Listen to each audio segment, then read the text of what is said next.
Durante moitos anos, especialmente entre finais do século XIX e parte do século XX, moitos galegos tiveron que marchar da súa terra para buscar unha vida mellor. A isto chamámoslle emigración. Hoxe trataremos de comprender que representou este fenómeno na nosa comunidade autónoma ao longo do tempo e como é na actualidade. Por que emigraban os galegos? As razóns máis habituais eran: non había traballo suficiente nin no campo nin nas vilas. Os salarios eran moi baixos e as familias tiñan dificultades para vivir. A pobreza era grande en moitas zonas rurais. Moitas persoas querían axudar as súas familias enviando cartos dende fora. Outras marchaban para reunirse cos seus familiares que xa vivían noutros países. Os destinos máis frecuentes eran Cuba, sobre todo na segunda metade do século XIX, ata pouco despois da independencia da illa, no 1898. Proba disto son as abundantes casas indianas que se atopan na costa norte de Galicia, por exemplo, na Mariña Lucense. Venezuela, Brasil, México e Argentina foron destinos frecuentes durante a primeira metade do século XX, sobre todo tras a finalización da Guerra Civil Española, neses anos coñecidos como os anos da fame.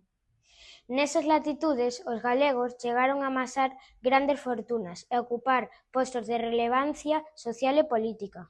Máis tarde, a partir dos anos 60, Suíza, Alemaña e Francia foron os destinos escollidos polos emigrantes galegos. Dentro do propio país serían Euskadi, Barcelona e Madrid os que acollerían a meirade parte dos emigrantes dentro de España. A emigración era unha mestura de sentimentos: tristeza por deixar a familia, medo ao descoñecido, esperanza de atopar unha vida mellor e orgullo por poder axudar a familia enviando cartos. Moitas persoas que nunca poideron volver e seguen gardando Galicia no corazón. Temos hoxe con nós a varias persoas emigrantes que compartirán as súas vivenzas. Como te chamas e de onde es? Chámome Iria e son de Avión. Por que decidiches emigrar? No meu caso, na miña aldea non había posibilidade de prosperar. As condicións de vida eran moi precarias, o alimento escaso e traballo moi duro e pouco rendible. A iso sumarlle que éramos moitos irmáns e que non había recursos para todos. Que destino elixiches e por que?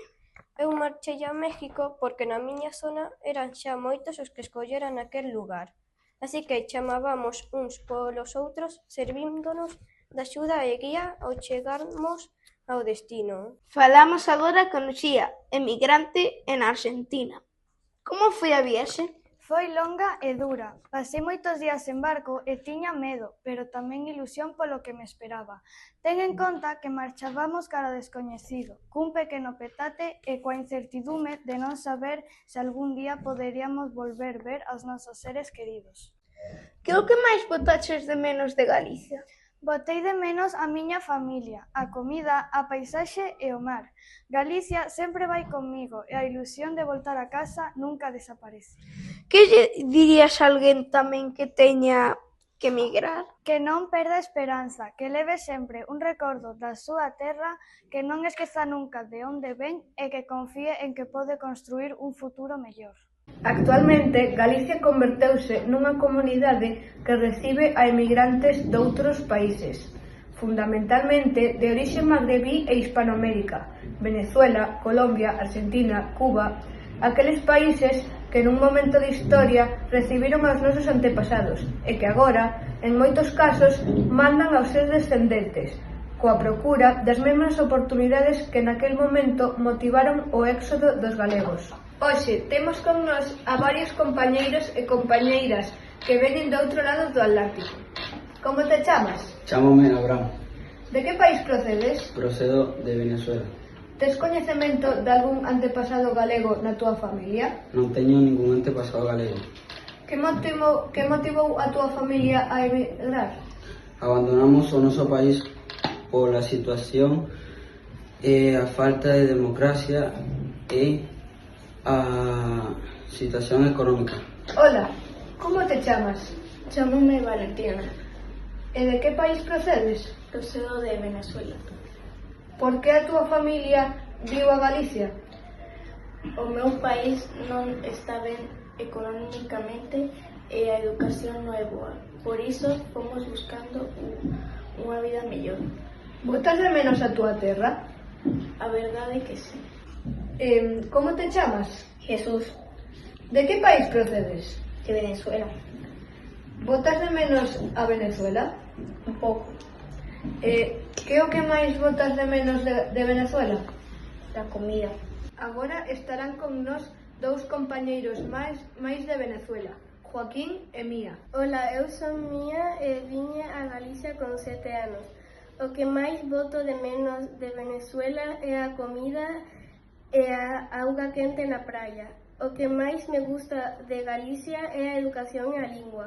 Ola, chámame Joaquín, veño de Venezuela, cheguei o ano pasado.